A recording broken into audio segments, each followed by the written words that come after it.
Radio Red de RCN. Grandes audiencias. En la hora de la verdad, al oído.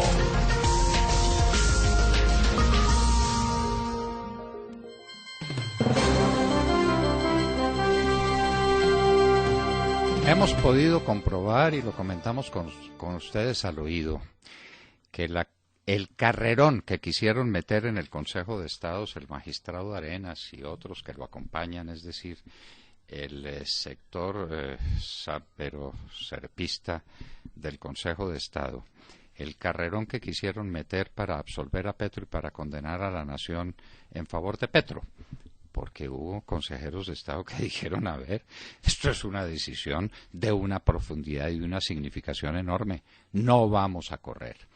De manera que queremos que la ponencia del magistrado Arenas se reparte entre nosotros para que la estudiemos. Y esa voluntad se impuso. Y ayer no se tomó ninguna decisión en el caso de Petro, y el magistrado Arenas se va este viernes del Consejo de Estado. Lo que nos recuerda siempre que no hay mal que dure 100 años. Un personaje de tan poca significación intelectual y jurídica como él estuvo en el Consejo de Estado simplemente porque lo impusieron unas fuerzas oscuras que militan para torcer el camino de la justicia. Pero hay magistrados impolutos y magistrados ilustrados, por fortuna. Y por eso el país no ha entrado todavía en una crisis irremediable. Todavía somos distintos de Venezuela, y eso es lo que de la Venezuela actual, de esta Venezuela presente que navega en semejante caos. En todo caso, les contamos que el carrerón para absolver a Petro terminó en nada. Hoy, al parecer, viene otro carrerón, que es el carrerón por destituir a Alejandro Ordóñez Maldonado como Procurador General de la Nación. Ya lo veremos. No soplan los mejores vientos para estos politiqueros metidos en la justicia y en un tribunal tan alto como el Consejo de Estado. En todo caso, les recordamos, por si algunos tienen mala memoria o se los hacemos saber a los que no conocieron esta noticia, que la magistrada Rocío Araujo tiene a su hermana y a su cuñado ya como altas cuotas en la Fiscalía General de la Nación para pagarle su ponencia destituyendo a Alejandro Ordóñez. Su hermana ha sido elevada de cargo y su cuñado también. ¿Y qué elevaciones de cargo han recibido? Eso se llama un pago por anticipado. Eso en el mundo de la prostitución se llama un prepago. Y como estamos en una justicia prostituida, que es la justicia que se pagó, pues tenemos que recordar este hecho lamentable y absurdo. Tenemos que recordar también otros temitas que vienen al caso. Y ese otro temita es que reunieron a los ejecutivos más importantes del país y les preguntaron qué les preocupaba. Pues les preocupan en su orden la tasa de cambio, la carga tributaria, que es insoportable, esto en vísperas de una reforma tributaria que se viene encima, para caerle a la escasísima economía de las personas naturales, porque las personas jurídicas ya no dan más, no pueden con una carga tributaria de más del 70%, no son competitivas. Entonces, en la reforma tributaria, para poder mantener la mermelada sobre la tostada, le van a caer a las personas naturales. ¿Pueden las personas naturales con esa carga? Compañeros de la mesa, esto es inaudito. La clase media colombiana y la gente pobre de Colombia sencillamente ya no da más. Pues bien, sí, la clase media no da más, así se expresa. Les preocupa la carga tributaria, les preocupa el exceso de regulación, la corrupción y los problemas de infraestructura. De manera que estos problemas de infraestructura no se arreglan poniéndose casco y botas desde la Vicepresidencia de la República para tratar de simular que estamos en un mundo lleno de obras por todas partes, cuando no hay nada, no hay sino anuncios, no hay sino casco y botas. Eso para ser absolutamente precisos. Y la corrupción, La corrupción se volvió en el pan nuestro de cada día y estamos corrompidos a todos los niveles. Entre otras cosas porque abandonamos los principios de la educación cristiana, fueron los principios en los que se educó la generación nuestra y otras generaciones. Se acabó la educación que nos brindaban las comunidades religiosas y fue sustituida por una educación completamente laica que no habla de Dios, que no habla de los principios y que no habla de los valores, y hemos venido destruyendo la sociedad. Resultado, la corrupción. Donde no hay principios y donde no hay valores y donde no hay temor de Dios, manda la corrupción. Y eso es los llamados CEO, que no son otra cosa que los ejecutivos, los que tienen la responsabilidad de las empresas, están denunciando. Bueno, ¿Y qué otra cosa querían ustedes mencionar al oído, queridos compañeros de la mesa?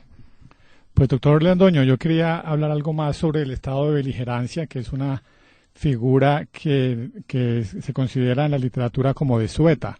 Y el último caso que en esa literatura figura es el de la guerra civil en Estados Unidos, cuando las potencias extranjeras de Francia e Inglaterra le reconocieron beligerancia a los Estados Confederados, es decir, a los secesionistas del sur. Entonces nos faltó preguntarle de pronto al doctor Nieto Loaiza si él conoce casos históricos más recientes, pero es claro que también una tercera potencia, un tercer país puede reconocer la beligerancia en una guerra civil o en un conflicto. No, pues aquí tenemos el caso que en la guerra de los 1000 días, Venezuela, con Cipriano Castro a la cabeza, reconoció la beligerancia del Partido Liberal. Pero eso era una guerra civil, es que era una situación de hecho completamente distinto. En la guerra de secesión de los Estados Unidos había un espacio de casi 2 millones de kilómetros cuadrados y había una población que podía representar el 30 o el 40% de la población de los Estados Unidos levantada en armas contra el resto de la población. Era una guerra civil. Claro. Esto no se da. Claro, de hecho uno de los requisitos o dos de los requisitos que se piden para concederle beligerancia, según también la doctrina internacional, a un grupo armado, es primero que controlen territorio y segundo que cumplan con las normas del DIH, porque además una de las consecuencias del Estatuto de Beligerancia es precisamente eso, y es que las partes quedan obligadas a cumplir no ya solamente las pocas normas para los conflictos no internacionales, sino la totalidad del derecho internacional humanitario. Quedan obligadas, no, se comprometen a respetarlo. Así es. Porque la obligación existe sin preguntarles.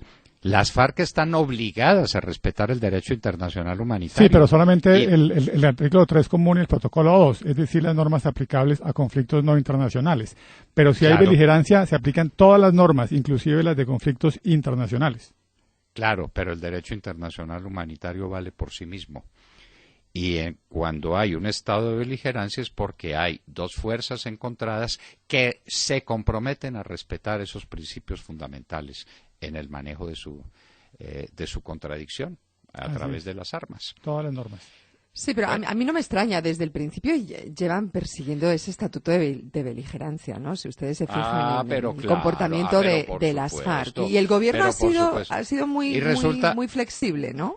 Y resulta que son unos narcotraficantes despreciables.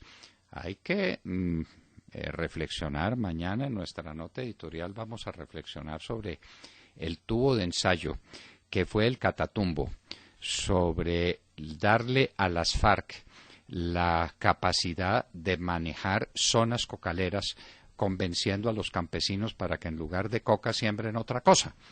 Y el ensayo se hizo en el Catatumbo, y ahí están los resultados.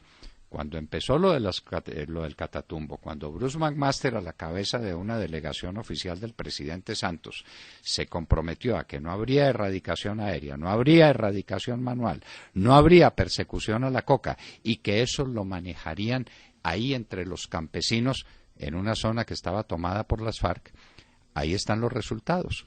El Catatumbo tenía 5.000 hectáreas sembradas de coca.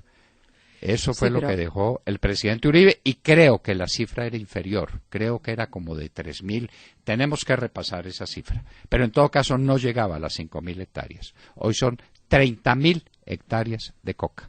Ese es el resultado de ese ensayo. Pero el tema es que las FARC no se reconocen como narcotraficantes. Yo no he escuchado al gobierno de Juan Manuel Santos señalándolos como narcotraficantes. Los he escuchado decir que pueden ayudar a desmontar el narcotráfico, lo cual suena como un chiste. Y además dicen que no tienen dinero. O sea, que van hacia el camino del estatuto de beligerancia, ¿no? No es ninguna broma.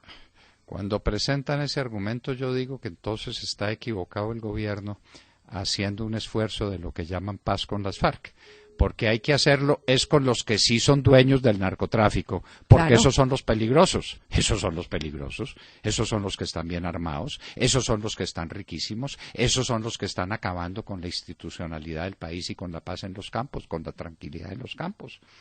Bueno, y entonces ahora tenemos que en Caracol Radio, que es algo así como la emisora repetidora de lo que dice el presidente Santos, está el presidente Santos al aire y dice que la demanda de Montealegre es inapropiada pero audaz. ¿Cómo le parece? Inapropiada.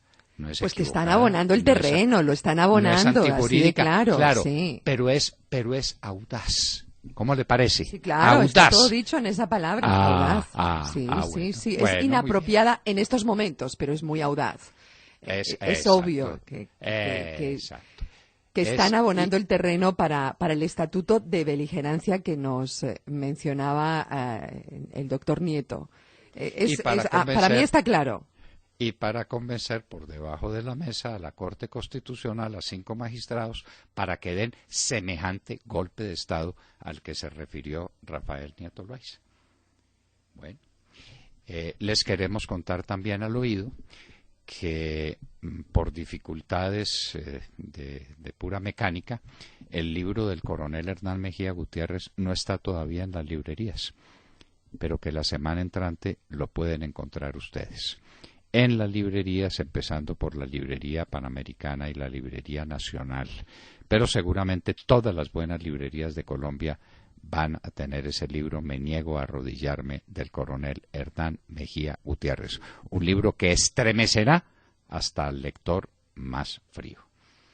Y tenemos un invitado muy especial, porque hoy viene un debate interesante en la Cámara de Representantes sobre lo que se va a hacer con los supuestos desmovilizados. ¿Dónde van a estar? ¿Qué es lo que van a hacer? ¿Cómo se va a recibir a los de las FARC? Si empezando no se sabe cuántos son, ni quiénes son. Ese es el secreto mejor guardado. ¿Y cómo se diferencian los de las FARC con los de otros grupos como las BACRIM y otros grupos de bandidos? ¿Y cómo se diferencian a lo que llaman combatientes de los que llaman los milicianos? Bueno, ese debatico lo vamos a tener esta tarde y hablaremos sobre el particular con el representante a la Cámara por Antioquia, Federico Hoyos. Y mientras tanto les decimos que hablábamos con ustedes al oído. Al oído.